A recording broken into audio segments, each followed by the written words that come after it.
Assalamualaikum warahmatullahi wabarakatuh. Salam sejahtera buat kita semua. Salam, Om Swastiastu, Namo Buddhaya, salam kebajikan. Balik lagi di channel YouTube Afif Safi, pakar bola mengomentari sepak bola dengan kebahagiaan. Sebahagia kita ya telah selesai menjalankan ibadah puasa di bulan Ramadan karena telah masuk Syawal. Sebahagia kita merayakan hari raya Idul Fitri ya 1446 Hijriah di hari kemenangan dengan kemenangan Barcelona dan Barcelona yang mendominasi. Oke, semoga semua dalam keadaan sehat walafiat, yang lagi sakit diangkat penyakitnya, yang belum kerja segera mendapatkan pekerjaan, yang lagi mudik ya sehat-sehat selalu buat keluarga kalian di rumah ya, hati-hati dalam perjalanan maupun balik lagi nanti ke Jakarta. Semoga aman, selamat sampai tujuan. Hari ini gua akan membahas seputar La Liga, tentunya yang La Liga sudah hampir berubah menjadi La Gila karena keputusan-keputusan wasit yang kontroversial, dan ada beberapa tim, nggak beberapa sih, ada tim yang sedang melakukan atau mendapatkan treatment-treatment yang beda dari tim-tim lainnya, yang ada juga tim yang sedikit menggunakan hal-hal non teknis ya untuk mencapai tujuan tertentu. Jadi hari ini gue akan bahas ya konsistensi Barcelona, apa yang harus dilakukan Barcelona, karena mengingat ya gue yakinnya lawan Atletico Madrid di tanggal 3 April nanti ya hari Kamis itu adalah titik puncak Barcelona ingin seperti apa. Ya kalau Barcelona berhasil menang lawan Atletico Madrid di Copa del Rey karena agregatnya adalah 4-sama, dia akan melaju ke final. Ya, dan dengan melaju ke final, rasa optimisme dalam diri Barcelona atau juga fans-fans Barcelona itu sangat kokoh dan solid. Tapi guys, kalau misalkan Barcelona kalah lawan Atletico Madrid dan dia tidak ada di final Copa del Rey, Piala Raja, kemungkinan besar mental Barcelona akan goyah. Nah, ini ya. Jadi titik poinnya adalah ketika lawan Atletico Madrid nanti. Kenapa? Karena kalau Barcelona menang, dia ada kemungkinan treble.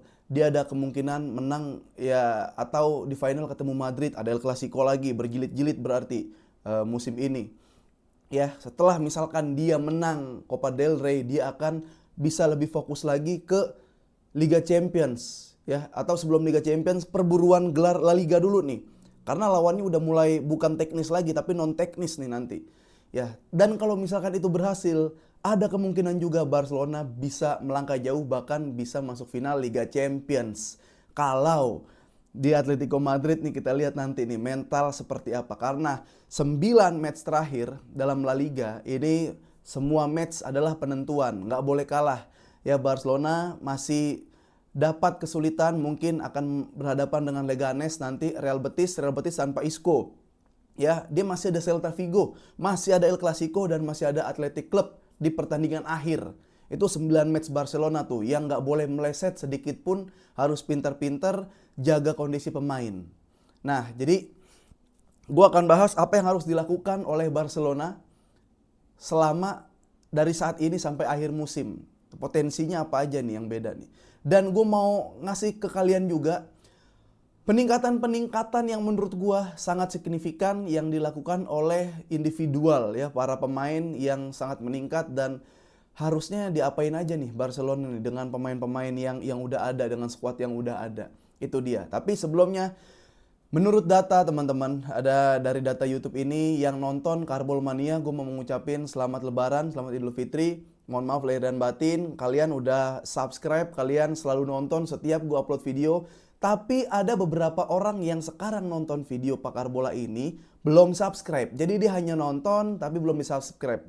Ya, jadi buat kalian yang belum subscribe, silakan diklik tombol subscribe, loncengnya juga dibunyiin. Jadi kalau misalkan gue upload video, kalian pasti mendapatkan notifikasi. Oke, langsung saja. Ini ada preskon yang dilakukan oleh beberapa pemain. Ada Rapinya, ada Szczęsny baru perpanjang kontrak. Lalu ada Hansi Flick. Ya, jadi Rapinya bilang di akhirnya klarifikasi karena kemarin kan juga dia minta maaf sama Scaloni telah berbuat atau mengeluarkan statement kontroversi yang memicu pertikaian Brazil Argentina. Dia udah minta maaf, dan Sekarang dia udah mengatakan bahwa kondisinya nggak apa-apa gitu. Gua nggak rusak secara mental, gua nggak rusak secara fisik, dan gue siap tempur. Ya, siapkan gua berhadapan dengan Atletico Madrid midweek nanti gitu. Dan dia juga bilang bahwa dengan datangnya Hansi Flick memang sangat membawa angin segar. Saat itu Rafinha itu mau pindah, guys.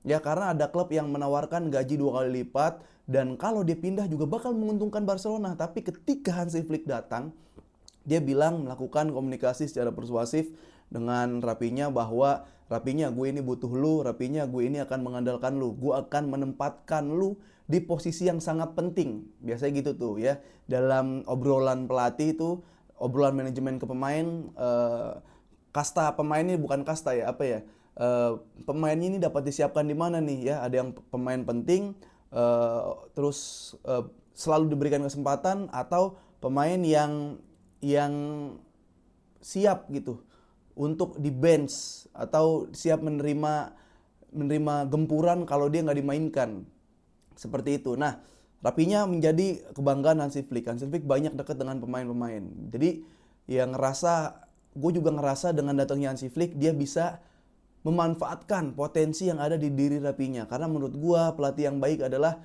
bukan hanya pelatih yang bagus atau banyak tentang taktikal, variatif, dan memiliki banyak plan A, plan B aja, tapi juga bisa memanfaatkan potensi seorang pemain, ya, meningkatkan kualitas seorang pemain. Ada di situ, ada di Hansi Flick, ya. Dan juga Rafinha bilang kepada Pedri yang Pedri adalah salah satu gelandang terbaik di dunia, dan gue ngerasa suatu saat Pedri juga bisa memenangkan Ballon d'Or bareng si Lamine Yamal. Jadi bersama dengan Lamine Yamal. Ini situasi lagi kondusif nih, situasi lagi santai, maksudnya lagi nggak ada problem masalah internal, karena kadang kalau ada masalah internal itu suka berpengaruh gitu kan buat emosional di lapangan gitu. Bahkan Ter Stegen dan Szczęsny aja saling support. Yang Szczęsny bilang, ya kan gue bilang, gue ini penjaga gawang. Kalau tim membutuhkan gue sangat siap lebih dari 100% untuk mengamankan bola untuk masuk ke gawang. Kalau gue disiapkan untuk menjadi cadangan, ya silahkan. Yang penting kiper yang utama gue support, gue dukung, ya gue doain dari bangku cadangan. Bahkan Ter Stegen juga mengatakan kayak gitu, kayak apapun kesulitan yang ada dalam ruang ganti, terutama di posisi kiper, saya akan membantu kesulitan tersebut ya. Szczęsny mau ngomong bahasa dia kan Inggrisnya jago juga Szczęsny, jadi nggak ada masalah gitu, tapi seumpama butuh bantuan gue siap gitu. Dan Szczęsny pun memberikan selamat Szczęsny memberikan selamat kepada Stegen karena udah sembuh, udah melakukan training nih Ter Stegen nih ya. Tinggal nanti keputusan lagi dari Hansi Flick, lu mau pragmatis yang udah ada pakai Szczęsny aja, atau lu mau balikin Stegen. Nah itu nanti kita debat lagi tuh guys. Nah itu di lini belakang. Nah sekarang Pedri ketika ditanya, lu udah se-Iniesta, Xavi, Busquets belum?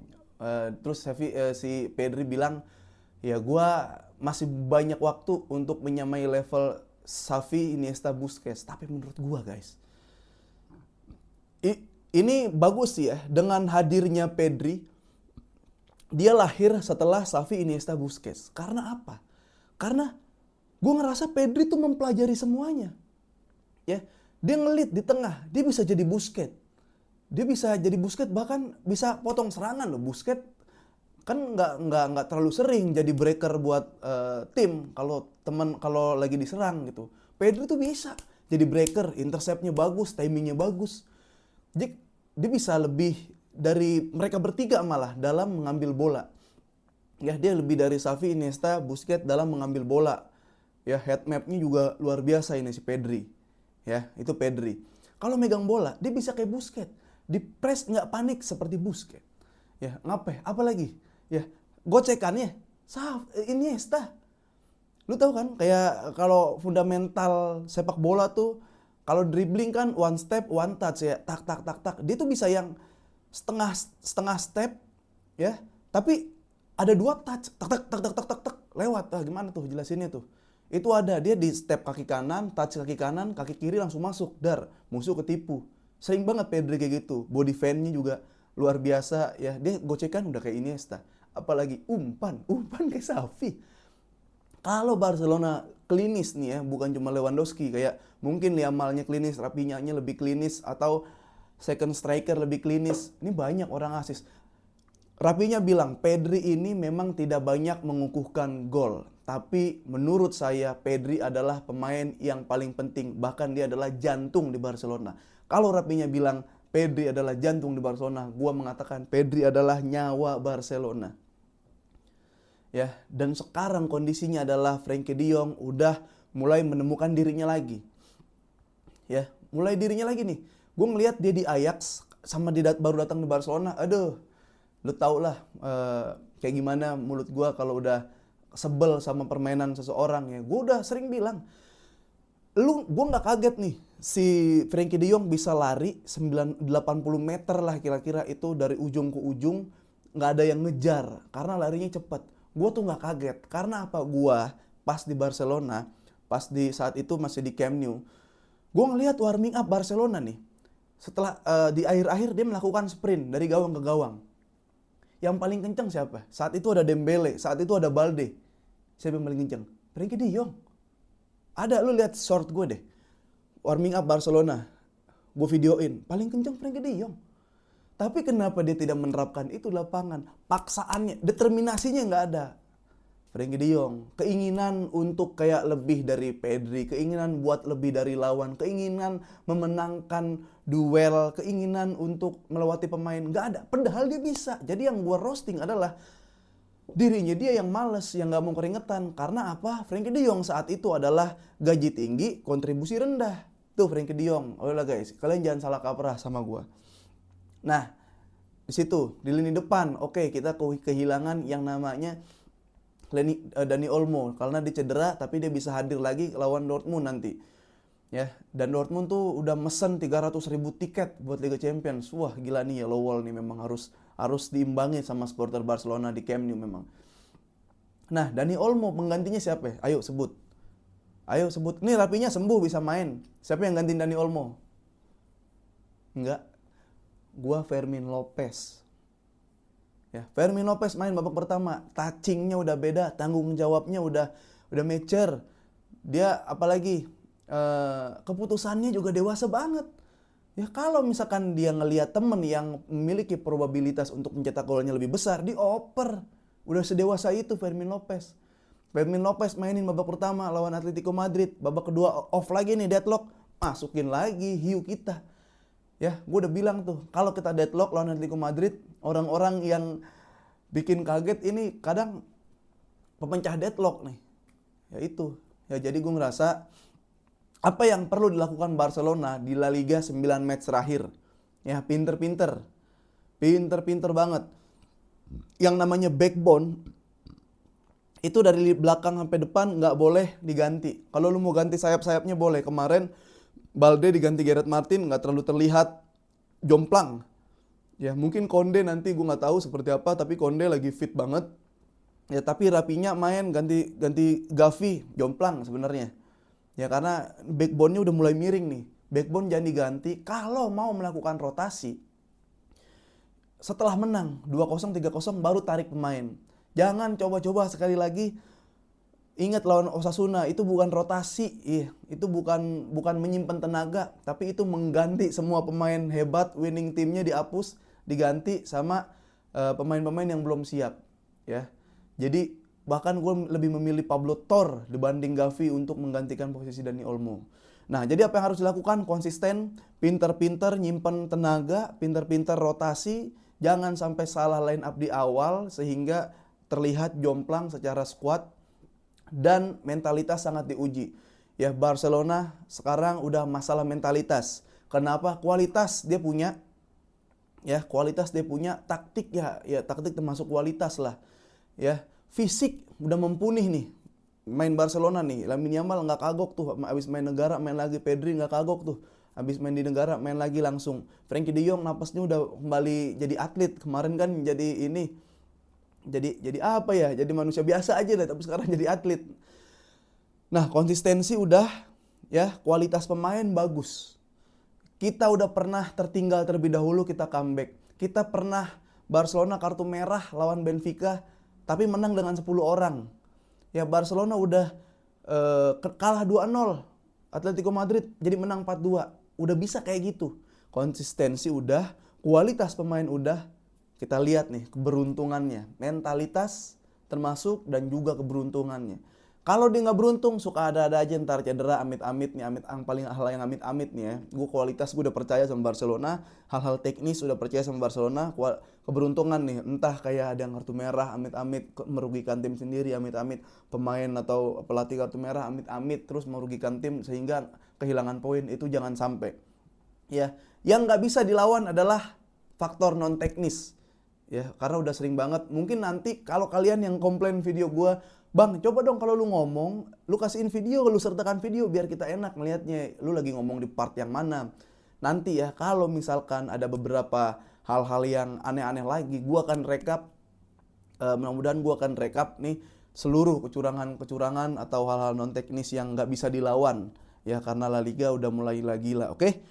Nah, sepertinya seperti itu saja teman-teman. Sekali lagi gue mau ngucapin selamat Hari Raya Idul Fitri. Taqabbalallahu minna wa minkum minal aizin wal faizin. Mohon maaf lahir dan batin. Selamat liburan buat teman-teman yang sedang liburan. Hati-hati perjalanan mudik, sampai ketemu di suasana kampung halaman. Mungkin yang lagi mudik ya, ketemu orang tua, ya bagi-bagi THR atau dibagi-bagi THR. Terima kasih. Semoga sehat selalu dan nanti ketika balik lagi ke perantauan kalian dalam kondisi yang prima. Oke? Famos, Afif Safi, sampai ketemu di video-video selanjutnya.